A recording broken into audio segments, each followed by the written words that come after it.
Holy cow.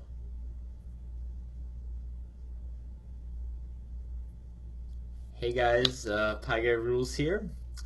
Welcome back to another Legend of Korra vlog. Um, Today's episode is really, really awesome. Like, oh my god, that was awesome.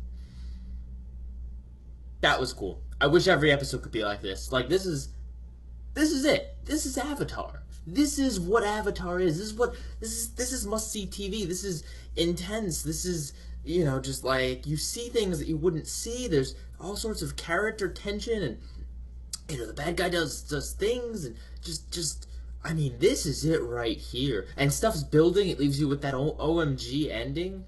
Like, this is good. This is good stuff. Spoilers. Please watch the episode. Don't watch me. I mean, watch me, but watch the episode first, because holy cow, are there some things that just kind of come out of nowhere, and not I mean, they're completely justified, but you wouldn't expect them to do it, and it's just amazing. Okay, so let me go in order of my notes. So first of all, did Tenzin not tell Korra that she can't bend in the spirit world? Because I feel like that's like an important thing you should tell her. I feel like he should have been able to prepare her a little bit more for like what's gonna go on in the spirit world, even if he hadn't been there himself. Anyway, I also just noticed from last episode how Boomy got the little bunny thing and called it Boom June, and I was just thinking like, oh yeah, the other Boomy, the original Boomy, had a pet too. That's cute. And then I'm thinking, wait, no, they're both based on rabbits. So that's definitely a really awesome nod. So let's see. The spirit world just looks amazing. Like, it looked amazing in the Wan, but now in the the contemporary spirit world, I guess is what you'd call it. I guess no, that's right. Wan's wasn't the spirit world. That was still the physical world. Anyway, the spirit world looks great. It is kind of like the same quality that we saw in the Wan special, but like, just like it's so beautiful, so many colors, so many different creatures, so many just amazing things. And something that they did well that I noticed, the transitions. They do all sorts of weird transitions where you'll see a close-up of Korra, and then you'll zoom out, and then she'll be like somewhere else, or something will fly by, and then she'll be regular-sized Korra, and not chibi, baby Korra. Which, by the way, chibi Korra is really adorable, and that was like a really nice touch. Poor girl's been through the ringer after being such a horrible avatar. She loses her memory. She gets turned into a kid. Like, that's. But she needs it. It's good. And she seems to definitely be learning. Like, this is, especially with the emotion thing. But especially like learning about how her emotions affect the spirit world and stuff. Like, she's learning. But when you have such a tough customer as Avatar Korra, you need a very special person to teach her. And Iroh, dude, Iroh is alive and in the spirit world. It's funny, I mentioned him a few episodes ago how we never really found out like how he can get into the spirit world. We still don't really know. I'm gonna go ahead and call it. If the Avatar is the Jesus of the Avatar world, Iroh is God. That's it. You don't question him. He spiritually advises everyone. He's just amazing. Like, he can just go into the spirit world, like, whatever. And the dude was a bad guy too. He was a general at one point, but no, he's amazing. No one can touch Iroh. Iroh is just amazing.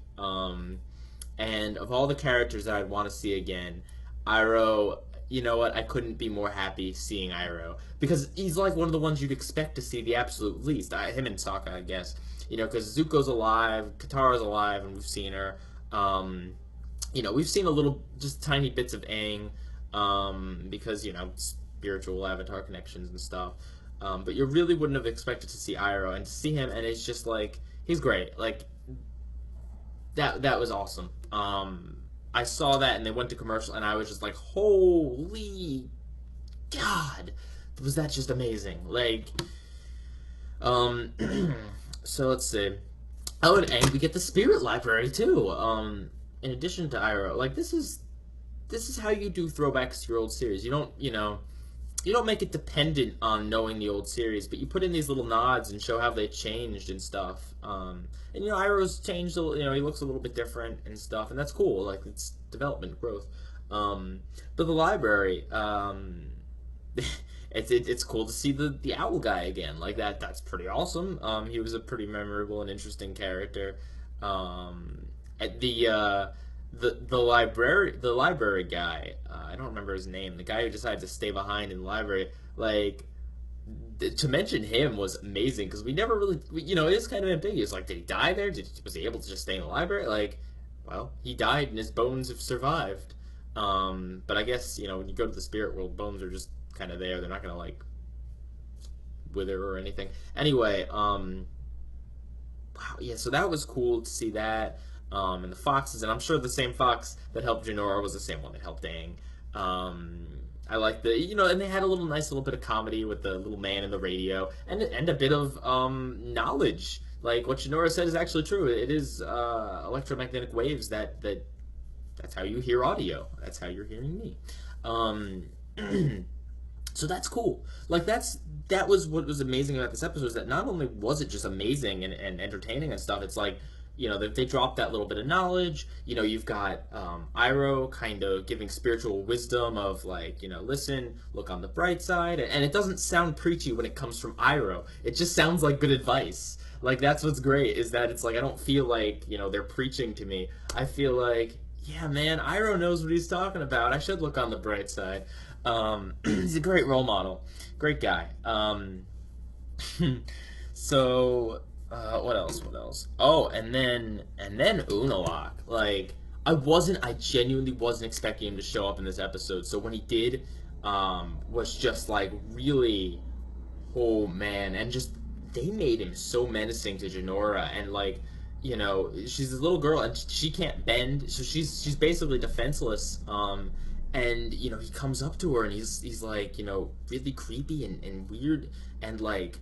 And then she goes, for comfort with the bunny, and the bunny is evil too, and it's just like, oh man, things are bad. And then later when they meet up with Korra and he can bend, and at first I'm like, what? Wait, how can he do that? And then he reveals that if you go through the portal, you get to keep your bending. And it's like, holy, and there's something that Unalaq knows that the rest of us don't, or something, like how he knows all of this stuff about the spirit world. I guess that's what happens when you get in good with the keeper and protector of the greatest library ever. You just know things about the spirit world that even the Avatar doesn't know. So that's just like, it's just really cool. And I mean, there wasn't even, like there was like very little, if any, fighting, quote unquote fighting.